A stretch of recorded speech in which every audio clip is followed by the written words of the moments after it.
அஜித் அவர்கள் என்ன திடீர்னு சர்ச்சை, அவரு விஜய்க்காக இன்னொரு இன்டர்வியூ கொடுக்குற மாதிரியும் நேர்ந்துருச்சு. என்ன நடந்துச்சு அங்க? என்ன எப்படி பார்க்கலாம் அதை விஜய் ரசிகர்களை பொறுத்த வரைக்கும்? இப்ப அஜித் ரசிகர்லாம் என்ன வந்து எப்படி சொல்லுவாங்கன்னா, இதுல மப்டியில் ஒர்க் பண்ணுவாங்கன்னு சொல்லுவாங்க. இப்போ ஃபுல் டைமாவே இறங்க ஆரம்பிச்சிட்டாங்க. ஸோ அப்படிதான் பார்க்கணுமா அந்த விஷயம்? இல்லைங்க, நான் அஜித் சார் பொறுத்த வரைக்கும் எனக்கு அவர்கிட்ட ஒரு விஷயம் ரொம்ப பிடிக்கும். நான் யார் ஃபேனும் இல்லை, இதை நான் சொல்லிடுறேன். சொல்லுவாங்க நான் விஜய் ஃபேனு, நான் அஜித் ஃபேனு, விஜய் தொண்டன். நான் எல்லாருக்கும் ஃபேன் கிடையாது. நான் சினிமா பெருசாக ஃபாலோ பண்ணாத ஒரு ஆள். படம் நல்லா இருக்குன்னு சொன்னால் ஒரு 10 நாள் கழிச்சு போய் பார்க்குற டைப் நான்.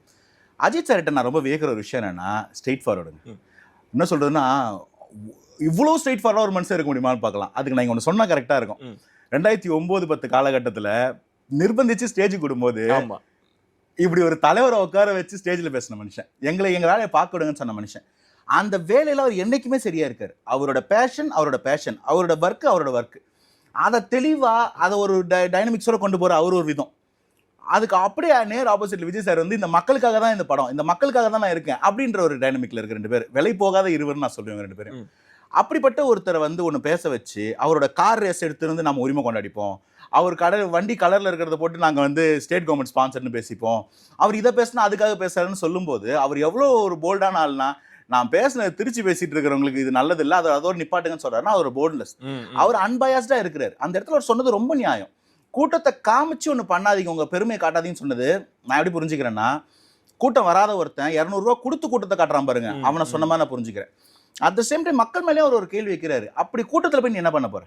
அது நீங்கள் வந்து பெங்களூரில் நடந்த ஐபிஎல் ஸ்டாம்பீடாக இருக்கலாம், ஆந்திராவில் நடந்த ஒரு தேட்டர் ஸ்டாம்பீடாக இருக்கலாம், நம்ம கோயிலுக்காக போகிற ஒரு உத்தரப்பிரதேச ஸ்டாம்பீடாக இருக்கலாம்.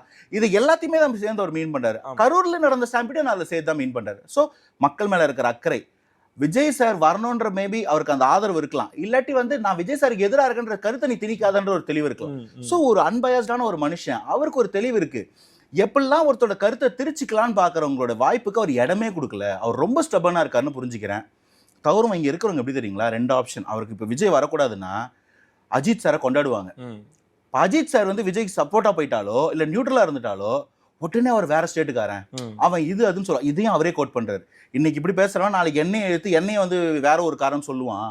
இவங்க பேச்செல்லாம் பிறந்தில்லைங்க, நீங்களாம் அமைதியாக இருக்கிறது உங்களுக்கு நல்லதுன்னு வார்ன் பண்ணுறாரு.